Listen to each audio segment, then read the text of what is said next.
Hi friends, எல்லோருக்கும் வணக்கம். எல்லோரும் எப்படி இருக்கீங்க? எல்லோரும் நல்லா இருப்பீங்கன்னு நினைக்கிறேன். இன்றைக்கி என்ன வீடியோ அப்படின்னு பார்த்தீங்கன்னா, 2 நாளாக வீடியோ போடவே முடியலைங்க ஃப்ரெண்ட்ஸ். ஏன்னா ஒரு நாள் வந்து வேலை இருந்துச்சு, வெளியில் போக வேண்டிய வேலை இருந்துச்சு. நிறைய பிரச்சனைங்க ஃப்ரெண்ட்ஸ். பிரச்சனை மேலே பிரச்சனை. உங்களுக்கும் பிரச்சனைகள் இருக்கும், இல்லைன்னு சொல்ல, எல்லாரோட குடும்பத்துலேயும் இருக்கும். கொஞ்சம் அலைச்சலாக இருந்துச்சு. நேற்று வந்து பார்த்திங்கன்னா ஈவினிங் வந்து வீடியோ போடலாம் அப்படின்னு சொல்லி நினச்சிட்டு இருந்தேன். அப்புறமா ஒரு பெரிய சம்பவம் ஒன்று நடந்து போச்சுங்க ஃப்ரெண்ட்ஸ். நம்ம லட்சுமி வந்து திடீர்னு காணோம். நாங்கள் எப்போவுமே உங்களுக்கு தெரியும், நான் நிறைய டைம் வீடியோ போட்டிருப்பேன். அந்த கோவிலுக்கு பக்கத்தில் ஒரு குட்டை இருக்கும், ஏரி இருக்கும். அதுக்கு பக்கத்தில் இருக்கிற அந்த கொஞ்சம் கொஞ்சம் புல்லு தான் இருக்கும். அவரதுக்காக தான் கட்டி வச்சுட்டு வருவோம். உங்களுக்கு தெரியும், நான் வீடியோ போட்டிருப்பேன். எப்பவும் போலயே நேற்று வந்து என்னாச்சுன்னா, சரி நம்ம அதான் ட்ரெஸ்ஸு பிஸ்னஸ் பண்ணலாம், சேல் பண்ணலாம் அப்படின்னு சொல்லிட்டு நான் உங்கள்கிட்ட ஆல்ரெடி சொல்லியிருந்தேன் இல்லையா? அதனால் சரி போய் பார்த்துட்டு வரலாம், ட்ரெஸ் கலெக்ஷன் எல்லாம் பார்த்துட்டு வரலாம். நமக்கு என்ன ரேட்டுக்கு தராங்க, நம்ம என்ன ரேட்டுக்கு கொடுக்கலாம் மக்களுக்கு.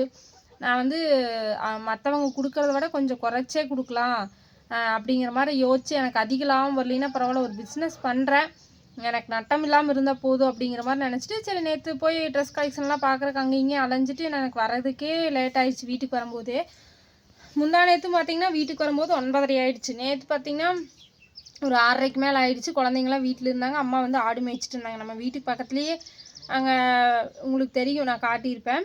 அங்கே ஆடு மேய்ச்சிட்டு இருந்தாங்க. மாடு வந்து அங்கே எப்பவும் போல் அந்த கோவில்கிட்ட ஆலாமரத்துக்கிட்ட கட்டி வச்சுருந்துருக்காங்க. அப்புறம் நான் வந்தோடனையும் எனக்கு வேலை இருந்துச்சு. சரி சமைச்சு கொடுக்கலாம், சாப்பாடு இல்லைன்னு சொல்லிட்டு குழந்தைங்க கேட்டாங்கன்னு சமைக்கிற வேலையில் ஆரம்பிச்சுட்டு, இவங்க அப்பா சக்தி என்ன பண்ணிட்டாருன்னா, சரி குழந்தைங்களுக்கெல்லாம் குளிச்சு விடலாம் அப்படின்னு சொல்லிட்டு காலையிலேருந்து டயர்டாக வந்திருப்பான்ட்டு தண்ணி காய வச்சுட்டு அந்த வேலையை செஞ்சுட்டு இருந்தாங்க. அப்புறம் அம்மாவும் வந்து ஆடெல்லாம் பிடிச்சி கட்டிட்டு அதுக்கப்புறமா லட்சுமி போய் பிடிச்சிக்கலான்ட்டு ஆடு இழுத்துட்டு வராங்க. ஆடு வரவே மாட்டேங்குதுங்க ஃப்ரெண்ட்ஸ். அது ஏன்னா வயிற்று பசியோட தீவனமே இல்லைங்கனால நைட் ஆனால் தான் மும்முரமாக மேய்ஞ்சிட்டே இருக்கும். நம்ம ஆடு எனக்கு சொல்லும் போதே ஒரு மாதிரி இருக்குது. மேய்ஞ்சிட்டே இருக்குமா, அதனால் மேய்ஞ்சிட்டு இருக்குதுன்னு சொல்லிட்டு எங்கள் அம்மா கொஞ்சம் இருட்டுற மாதிரியே ஆயிடுச்சு. அப்புறமா சக்தி வந்து ஆவாரம்பூ நம்ம வந்து சரி சேல் பண்ணுறதுக்காக ஆவாரம்பூ அன்றைக்கே பறித்து சுத்தமாக பெரியமா வந்து நீட்டாக காய போட்டு வச்சுருந்தாங்க. சரி இன்றைக்கி அரைக்கலான்ட்டு எடுத்துகிட்டு வந்துருந்தேன்.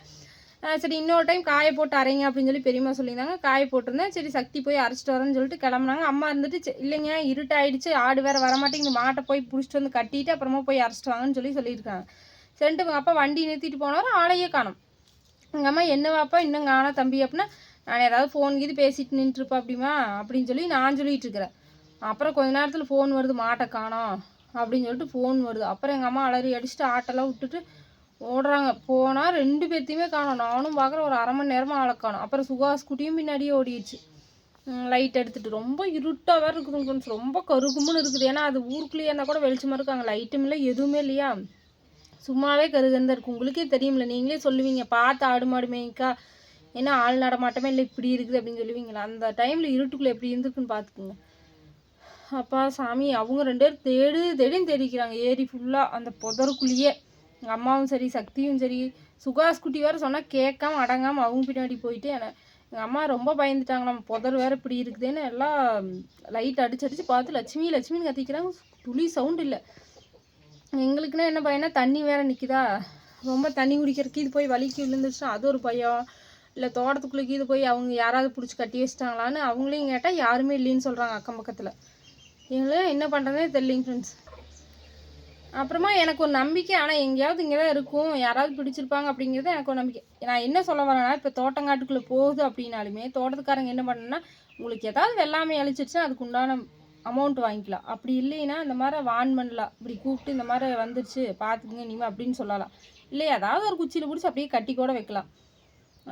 எதுவுமே பண்ணாமல் நாங்கள் சுற்றி எல்லா பக்கம் தேடிக்கிறோம். பக்கத்து ஊரில் கூட எங்கள் அம்மா போய் கேட்டிருக்குது, அங்கே இது அப்படியே மேய்ஞ்சிட்டு போயிடுச்சா அப்படின்னு சொல்லிட்டு அது வழியெல்லாம் போய் கேட்டிருக்குறாங்க அந்த இருட்டுக்குள்ளே. நாங்களும் சரியாக ஒரு 8:30 வரைக்கும் இருக்குங்க ஃப்ரெண்ட்ஸ். 8:30 வரைக்கும் தேடுதேன்னு சரி கிடைக்கவே இல்லை.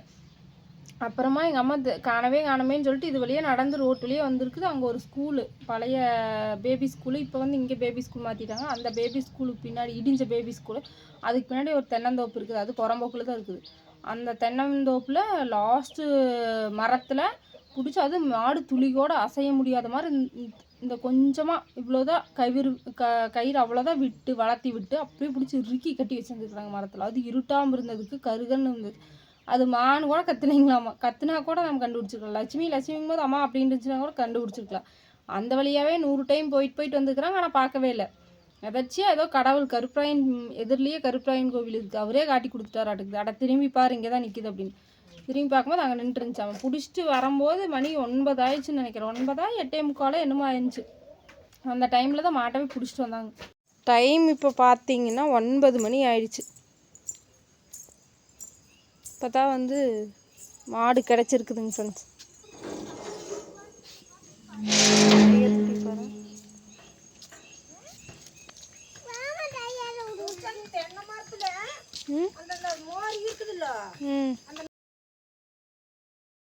தென்னை மரத்துல இறுக்கி பிடிச்சிட இறுக்கி இப்படி அத்தா காட்டி போட்டு இத்தினூண்டு மட்டும் விட்டு அப்படி கட்டி வச்சிருக்குது. நான் 6 மணிக்கு போய் இடத்துல லட்சுமின்னு கத்துனேன். அப்ப கத்தி இருந்துச்சுன்னா இருக்கு கத்தி அப்ப புடிச்சிட்டு மிஸ் இல்லாத இத்தனை தொலாவு தம்பின்னு ஏரியில அத்தனை உதற்குள் போய் தொலாவுது. 6 மணிலேருந்து தொலாவிட்டு இருக்கிறீங்க. 10 மணி 9 மணி ஆயிடுச்சு. பாப்பா இனிமேல மாட்ட நீங்க 6 கட்டினீங்கன்னா இப்படி ஒரு நாள் கூட இந்த தலைக்காவை துட்டு அத்துட்டு போன பழக்கமே கிடையாது. வேணே முடிச்சு கட்டி வச்சுட்டாங்களாட்டுக்குது. அங்க ஒண்ணும் இல்லை. இங்க வா மேயவே இல்லையாட்டுக்குது. அது இப்படி போகுது. பயந்துச்சா? பயந்துருக்கு. அடிச்சிருப்பாங்க. அந்த மாதிரி எவ்வளோ கெட்ட எண்ணம் இருந்துச்சுன்னா இந்த மாதிரி மாட்டை பண்ணுவாங்க. இது இப்படி தான் பண்ணுவாங்க. எங்கள் ஊரில் எல்லாருமேலாம் இப்படி இல்லை. அன்னைக்கு ஒரு டைம் இந்த மாதிரி தான் அவுத்துட்டு வந்துருச்சு. பக்கத்து தோட்டத்துக்காரங்க அவங்க கட்டுத்தரையில் கட்டி வச்சுருந்தாங்க. அதுவுமே ரொம்ப நேரம் அலைஞ்சு திரிஞ்சு அதுக்கப்புறம் சொன்னாங்க, நாங்கள் போய் பிடிச்சிட்டு வந்துட்டோம். இது வந்து மாடு வந்து அவுத்துட்டெல்லாம் போலிங் ஃப்ரெண்ட்ஸ் நல்லா திறமா கட்டி வச்சுருந்தது. யாரும் அவுத்துட்ட மாதிரி அவங்கள தானாக அவுத்துட்டு கொண்டு போய் அங்கே அது அந்த தென்னந்தோப்புலேயும் எண்டில் லாஸ்ட்டில் கொண்டு போய் தென்னை மரத்தில் கட்டி அது கருப்பாக மாடு இருக்கிறதுக்கு கண்ணே தெரியாத மாதிரி அங்கே கட்டி வச்சுட்டு ஒரு வாரத்தை கூட சொல்லவே இல்லைங்க. அப்படி தான் கட்டி வச்சாங்கன்னா இந்த மாதிரி மாடு வந்துச்சு அங்கே கட்டி வச்சுட்டு போய் பிடிச்சிக்குங்கன்னு சொல்லலை. சரி முன்னாடியே கட்டி வச்சா பார்த்துக்கு இது பிடிச்சிக்குவாங்களேன்னு மட்டும் புதருக்குள்ளே கொண்டு போய் கட்டி வச்சு இந்த மாதிரிலாம் அக்குறும்பம் பண்ணுறாங்க பார்த்தீங்களா. எங்களுக்கு அப்படியே நேற்றெல்லாம் ஃபுல்லாக எங்கள் அம்மா அந்த கடவுள் கருப்பராயன் வந்து பார்த்துட்டு இருக்கிறாரு. அவங்களுக்கெல்லாம் சரியான தண்டனை கொடுப்பாரு. வாயில்லாத ஜீவன், அது தெரியாமல் கூட அப்படித்தான் போகும். அப்படியே தெரியாதனமாக போனாலுமே நம்மளை ஒரு இந்த மாதிரி வருது இனிமேல் பார்த்துக்குங்க அப்படின்னு சொல்லி கூட வான் பண்ணி கூட விடலாம் இல்லையா. தெரிஞ்ச பக்கமாக கண்ணுக்கு தென்படுற மாதிரி ஒரு செடியில் பிடிச்சி கட்டி வச்சிட்டா கூட வேலை முடிஞ்சிச்சு. அப்படி இல்லையா தெரிஞ்சவங்க யாராச்சும் ரோட்டில் வந்தால் கூட இந்த மாதிரி அவங்ககிட்ட சொல்லிடு, மாடு இங்கே வந்து பிடிச்சி கட்டி வச்சிருக்கிறேன் இனிமேல் வரக்கூடாதுன்னு சொல்லிடு அப்படின்னு கூட சொல்லலாம். ஆனால் இந்த மாதிரி கெட்டனை வந்து யாருக்குமே இருக்கக்கூடாதுன்னு சொல்லி நாங்களும் அலைஞ்சிருந்து அப்படி திரிகிறோம். மனசாட்சி எல்லாம் பார்த்துட்டு அப்படியே ரசிச்சுட்டு எல்லாம் கூட்டம் போட்டு கமிட்டி போட்டு எல்லாம் பேசிட்டு சிரிச்சுட்டு அலையிட்டும் அப்படின்னு சொல்லிட்டு அலைய விட்டு. ஆனால் அந்த கருப்பராயன் காட்டி கொடுத்துட்டாரு. தென்படாமல் இருக்கட்டும் அப்படி நைட்டெல்லாம் தூங்காமல் இருக்கட்டும் அப்படின்னு நினச்சிருப்பாங்க. இல்லை அப்படியே வண்டிக்கு இது ஏதாவது ஒன்று வர சொல்லி அழுங்காமல் மாட்டை ஏற்றி விட்டுலான்னு கூட பிளான் பண்ணாங்களா என்னங்கிறது அந்த கடவுளுக்கு தான் தெரியும். அப்படி கூட பண்ணாலும் பண்ணிடுவாங்க. பார்க்காமே இருந்தாங்கன்னா சரி ஒரு 10 மணி 11 மணி வரைக்கும் தொலைவாங்களா, அப்புறம் வீட்டில் போய் எல்லாம் செட்டில் ஆகிட்டாங்க, நம்ம வண்டி வர சொல்லி கூட அப்படியே மாட்டை ஏற்றி அனுப்பிச்சுட்றலாம் அப்படிங்கிற எண்ணத்தில் பண்ணாங்களா என்னன்னு தெரியல. அது அந்த கடவுளுக்கு தான் தெரியும். நேற்றுலாம் எங்கள் அம்மா அழுதுட்டு மாடு ஃபேமிலியாக சேர்ந்து தொலாவிட்டு நான் ஆராதனாவை பார்த்துட்டு வீட்டில் இருந்தேங்க. நானும் அப்போவுமே காட்டுக்குள்ள அங்கெல்லாம் போய் தேடினேன். சரி படுத்துட்டு கீது இருக்குது என்னமோ லேட் ஆகிடுச்சு வந்து பிடிக்கலின்னு கீது மேய்ஞ்சிட்டு அப்படியே படுத்துட்டு என்னமோ பேட்டரி அடிச்சுட்டே போனால் ஆராதனா வேறு அம்மான்ட்டு அழுதுனால சரி ரிட்டர்ன் வந்துட்டேன். இருட்டாக வேறு இருக்குதுன்ட்டு வந்துட்டேன். எவ்வளோ கெட்டனன்னு பாருங்கள். அது எந்த எண்ணத்தில் அவங்க கட்டி வச்சுருந்துருப்பாங்க. நல்ல எண்ணத்தில் கட்டி வச்சுருந்தா நிச்சயமாக அந்த மாதிரி புதருக்குள்ளே கொண்டு போய் லாஸ்ட் தென்னை மரத்தில் தெரியாத மாதிரி கட்டியிருக்கவே மாட்டாங்க. அப்படியே கட்டியிருந்தாலும் அவரத்திக்காலையே யாராவதுகிட்ட இன்ஃபார்ம் பண்ணியிருப்பாங்க இல்லையா. நம்மக்கிட்ட கூட டைரெக்டாக வந்து சொல்லுங்க, என்ன 100-200 வீடாக இருக்குது, எங்கள் மாடு தான் கன்ஃபார்மாக தெரியும். தெரியாமல் வேற எங்கள் மாடுன்னு தெரியாமல் இருந்திருந்தா கூட முன்னாடியே கட்டி வச்சுருந்துருப்பாங்க. எங்களுதுன்னு தெரிஞ்சதுனால அப்படி கட்டி வச்சு அவங்களுக்கு என்ன ஒரு வன்மன்னு வரும். நீ வண்டி வர சொல்லி அப்படியே ஏற்றி விட்டுறலான்னு திருடலான்னு நினச்சாங்களா என்னென்னு அந்த கடவுளுக்கு தான் தெரியும். ஆனால் எங்களுக்கு இப்படி நடக்குது. ஆனால் கட்டி வச்சது சரியில்லாமல் அவுத்துட்டு போயிருந்தா கூட அவங்க நான் எங்கள் அம்மாவை திட்டிருப்பேன். ஆனால் கட்டி வச்ச கயிறு அப்படியே இருக்குதுங்களாம்மா. யாரோ அந்த கழுத்து கயிறு மட்டும் அவுத்துட்டு அப்படியே இது ஒன்று மாதிரி 2 கயிறு ஜாயின் பண்ணி கட்டியிருப்போம். கொஞ்சம் வளர்த்தி விட்டு கட்டுவோம் மேய்ட்டுன்னு. அந்த வளர்த்தி கயிறு அப்படியே இருக்குதுங்களாம் பனை மரத்தில் கட்டினது.